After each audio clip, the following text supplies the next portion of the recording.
Hello and welcome to GameGazm. I'm Bren. I'm Nikita. What are we playing today? Earthworm Jim. He is a groovy guy, isn't he? He's a worm. He's not really a guy. Oh, I love this. Look, he's like totally pumped. And then And then I love the love heart boxes. How that was 90s, wasn't it? It was very 90s. Yeah. But yeah, this was the first Earthworm Jim game, and basically Earthworm Jim came about because the same toy company, which was Playmates Toys, they did the Teenage Mutant Ninja Turtle toy line, and that was a big license for them. And after that, they kind of wanted to do a new franchise, and thus Earthworm Jim was born.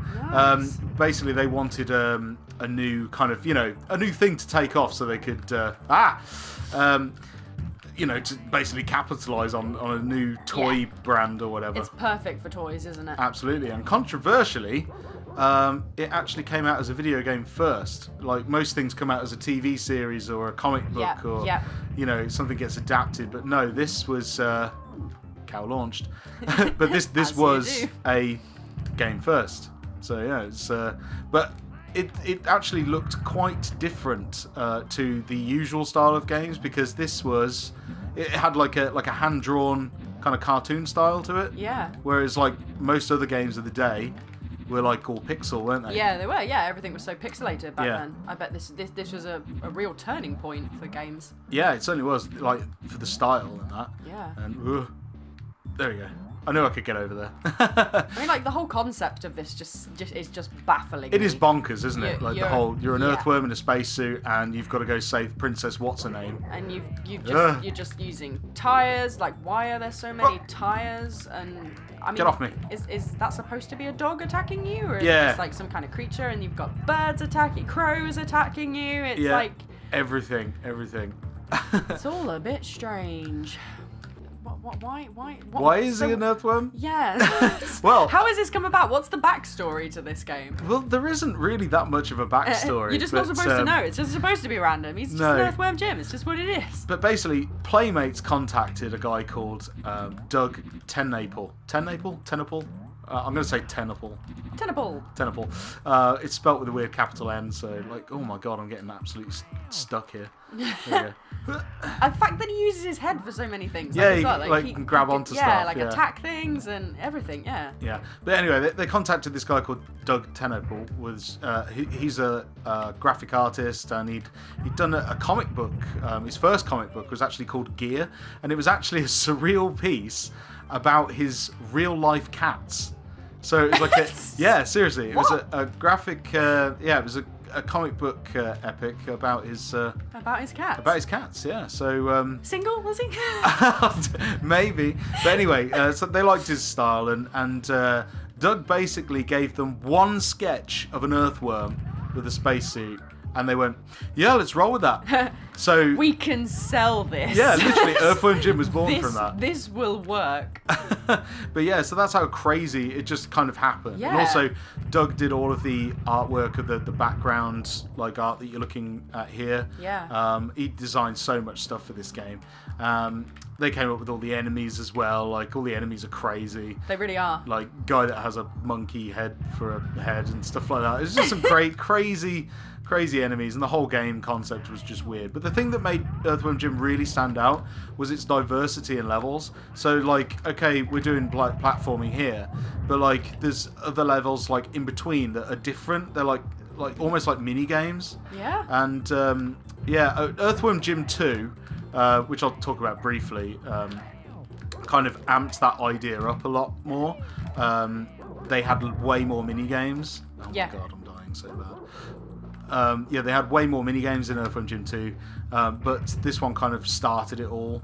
But yeah, it's a absolutely phenomenal design and everything. And Doug also did, this is really cool as well, he actually did some of the album artwork. Oh my god, get off me. I'd be useless playing a game like this. Oh my god, I'm dead. He actually did, go on, have a go. He did the artwork for a band called Five Iron Frenzy. Oh right. Yeah, they're like a band that did like a load of obviously a load of albums and stuff, and he did all of their artwork for the covers, and you can't really tell. It's kind of so different, like it's he definitely had a hand in it, and also on his the Five Iron Frenzy had a live album out called Proof That the Youth are Revolting, and there's a sculpture on the album cover. Yeah. And Doug TenNapel did that sculpture. As if. Yeah, so That's strange. I know he's got links everywhere. That's the thing, yeah. He's also worked on quite a few other games in the industry. Now, see, have you noticed how like Earthworm Jim is an awesome game and everything, but the more interesting parts about Earthworm Jim is the guy that created it. Yeah. He had such an illustrious career. I think you got to grab that. There you go. Hey, I'm figuring things out here. As well as making obviously a comic book about his cats, he did quite a few other like graphic novels. I think you were doing right, weren't you? I'm not too sure. Yeah, he did quite a few other stuff. But guess where he began his career? Go on. Right, he actually started. Now I don't know if you've watched this or not, but he actually started as a animator working on Attack of the Killer Tomatoes. Do you remember that cartoon? No. But I mean, come on, we're playing as Earthworm Jim. I can imagine it's just as crazy. Yeah, it is just as crazy. But so he actually began like working on that. But it's just crazy how like one guy's just done so much, and obviously he worked on this, and he heavily worked on the sequel as well. But there was a after is it my go again? After this came out and the second one came out, he left Shiny Interactive, and there was 2 more Earthworm Jim games that came out afterwards, but they were awful. They because they didn't have him in the team. Well, yes, but also it was that phase where games that were once 2D had to make the transition. Yeah. From 2D to 3D. To 2D to 3D. Yeah. And it was just like... Not everyone was up for the challenge, were they? And Earthworm Jim just doesn't work for that. No. There's no need, is there? You know, when something's good enough, I feel like... Yeah, it doesn't really need it. Like, why would you kind of make this not 3D in 3D? Oh. I guess it's still kind of relevant today, though, with a lot of games that are trying to focus more on graphics. Yeah. And not thinking enough about the gameplay. It seems like, you know, oh wow, it looks absolutely amazing. It looks so real, but it's like, oh, it's a crap story. It's definitely finding the balance, isn't it? Oh no! Sorry, I was trying to focus there, and I totally crazy cocked that one rabid up. dogs attacking me. There we go. Yeah, you have to shoot to move this along. See, I couldn't figure that one out. I would have told you, but I couldn't remember myself, and I was like, I swear you could move this. It makes perfect sense. Yeah, absolutely. You know, a simple left and right. No, it's fine. No. We'll make sure you can shoot and use the momentum to get you from left to right. So where am I going now? It's been so long since I've played this, so yes, I do suck at it. I'm very well aware that I suck at this game. It's incredible. It looks incredible, though, for its age and everything. Oh, You yeah. know, back in those days, it's just phenomenal, really. Well, you say that as well. Warning. They actually did a HD... What? Oh, yeah, this I'm guy, sorry. like... Are you attacking a bin right now? Yeah, and he like, throws junkyard items at me and stuff, so...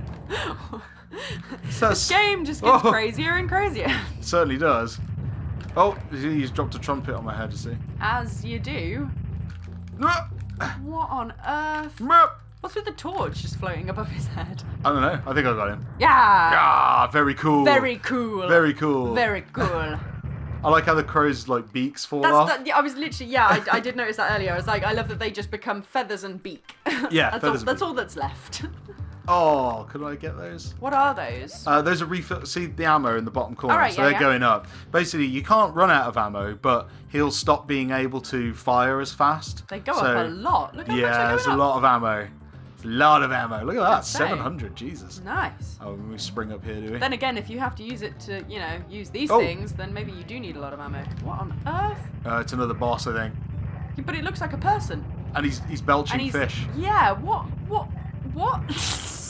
I'm sorry. Can we just take a second? Just move this back. What the Oh, that's hell? what you have to do. Yeah, I remember now. you kind of have to move the box. And hits then him, it you goes see? up. Yeah, 2, nice. 3. Nice. Oh, wrong way, Wow. wrong way. It's a bit crazy. Yeah, and it's getting harder as well. Oh dear. See, my bullets have gone now. Look. That was something that I do. Yeah, you ran out of bullets really quick, didn't you? Considering There we go. you bragging about 700. Oh, now he's moving. Oh no. Oh no. I do remember, because I never had Earthworm Jim, but a few of my friends did have Earthworm Jim, and they would say how difficult it was. I remember a level that was on like keyboard keys, like piano keys. I can't remember. It's weird. Earthworm Jim game? I think it was, yeah. Oh, I can't remember, but I remember. Oh. Actually, that could have been Rayman. It could have been Rayman.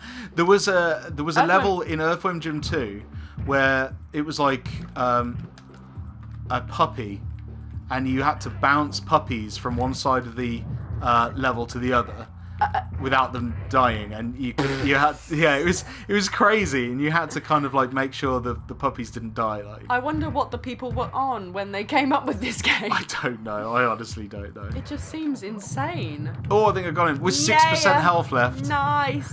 Well done. Check it out. But yeah, so he did. Doug TenNapel did some amazing stuff. Oh yeah, that was the pocket rocket as well. Yeah, pocket rocket. Brilliant. Rocket in your pocket. Groovy. Groovy. I should also point out that Doug TenNapel did the voice for Earthworm Jim as well. This man did a lot. He did so much. He managed. Really he managed did. a lot. What was this?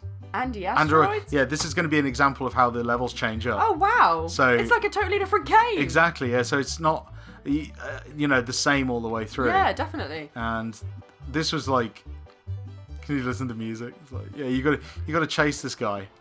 Is this? Whoa. I think you collect those. Yeah. You collect the bubbles. Oh wow. It's fast paced.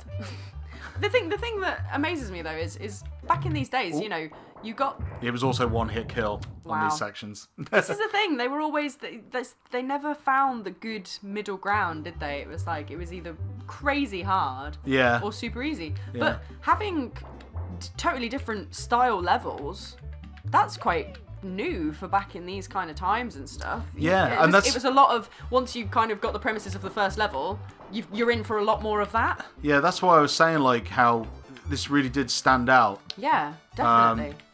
As having completely different styles of levels all the way through, and kind of like never made you feel bored or whatever. Yeah. I mean, Earthworm Jim 2 came out, and there was even more of that. So like it really did like ramp up the mini games even more.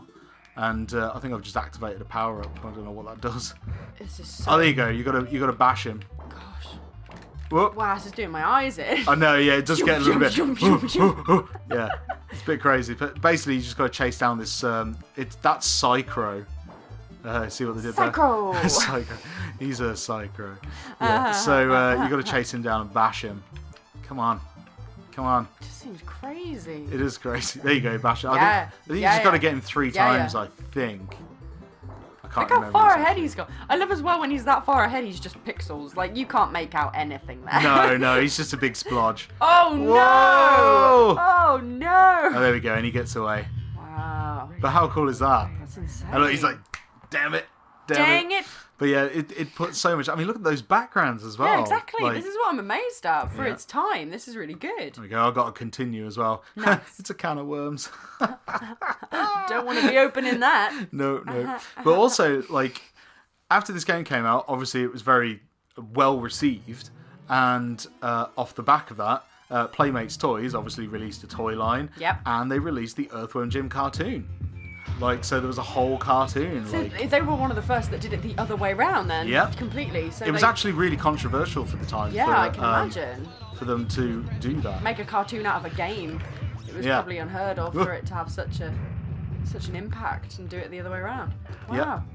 Absolutely. And this guy is annoying. What is he? Is he a chicken? He's a crow. Oh, he's still... Clues in the name. This is our Psycho. I thought it was a different guy. I thought you managed to get that one. No. Oh, no. Oh. What's he chucking at you? Hooks? I'm not sure. Yeah, I think He's got me with his hook. He's trying to hook you, like trying to hook bait. me. Like a worm. Yeah, that's it. That's it. Yeah. There you go. I fought him off. Between the lines. I love that as well. The full screen. Yeah, I mean this full screen art. This artwork's amazing. What the heck? It was really well designed. It's just and for a crazy game, it's just crazy. Hey, look at this. For a crazy game, it's just crazy. What? Brendan Toy, 2017. Look at the guy in the background. I love that. Yeah, I mean, look at this. This is like a lava. This is terrifying. I mean, like this as a child, this would be terrifying. Yeah, This is really. It's like a lava hell planet. I was gonna say, what are you even on right now? Like, what is this? Is this just like? It's just space, isn't it? It's just a Oh. weird planet on space. And that thing in the background, I'm pretty sure you have to fight that later. Yeah. We're kind of on our way there. Oh, it's creepy. But look how like the color palette's changed. Yeah, completely. And even the color palette on Earthworm Jim has changed too. He's like slightly pinkier. Yeah, he's like a pinky purple, isn't he? Oh dear. But yeah, so it does that a lot as well, which just helps to take you through like the adventure even more. Yeah, you know? definitely. I've got a powered up gun, I think. Oh no, I think I used it. Whatever it was. This is another one of those games as well, like where you have to have played it to know where to go. I feel like I wouldn't know where I'm going because these pathways they're not very straightforward. It's kind of, I think it's linear by design. To be fair, he says as he falls to his death. It's pretty linear by design, but yeah, it's never very clear where you have to go. Yeah. But you know, as long as if you just keep moving, yeah, you usually you're gonna find the right way. Yeah, you probably wouldn't get stuck, but it's finding. What on earth are those? They're not nice. Spawns of hell. I don't know. Spells. Yeah. Spells. Spawns of hells. Yes. They got big teeth though, haven't they? Oh no. But yeah, as well as like that level with the pocket rocket, there's also levels like there's one called For Pete's Sake. Now Pete is a little like friend of his who's a dog, but if the dog gets angry, I just wasted that. If the dog gets angry, he kind of turns into a big Hulk dog and like eats your face, and he gets really angry. Oh, great. So there's a level in this where Pete the dog's kind of like happily strolling along. Yeah. And you've got to keep him out of danger. So you've got to like stop him from falling like in pits and stop enemies from hurting him. Because if he takes too much damage, he'll go into Hulk dog and rip your face off. Oh no! So it's like it's filled with little things like that. And in the cartoon, obviously Pete the dog was in the cartoon. Oh, and brilliant. He was Earthworm Jim's sidekick basically. But occasionally in the what am I supposed to do with that? I'm supposed to whip it. Whip it real good. Whip it real good. Oh, I don't know. But yeah, and he'd get angry in the game and in the cartoon, and that would like. I don't think I'm supposed to shoot this. I think you're supposed to jump past it. Jump past? No. Oh no! Yeah, there are just spikes there. It's just spikes. It's just your doom. I can't remember how to. Can I whip it up? Whip it up. Whip it real good. Don't tell me I've got stuck on Earthworm Jim because I can't remember how to do this. But this is the thing, they're not explaining it very well. No. They're not showing you very well. You can jump through it, but not the gem. How strange. How very strange. But yeah, so there you go. That is Earthworm Jim. I think it's a good point to end this while I'm actually sucking. Well, you can't figure out how to get to the gem. Smooth. Yeah.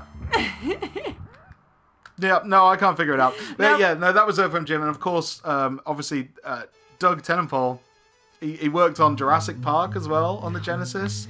And he also worked on the Jungle Book game. Oh my god. So he did loads of cool stuff. And you should Google him because he's really interesting. Yeah, and he's done obviously, a lot. Earthworm Jim, what a goddamn series. It's amazing. Nice.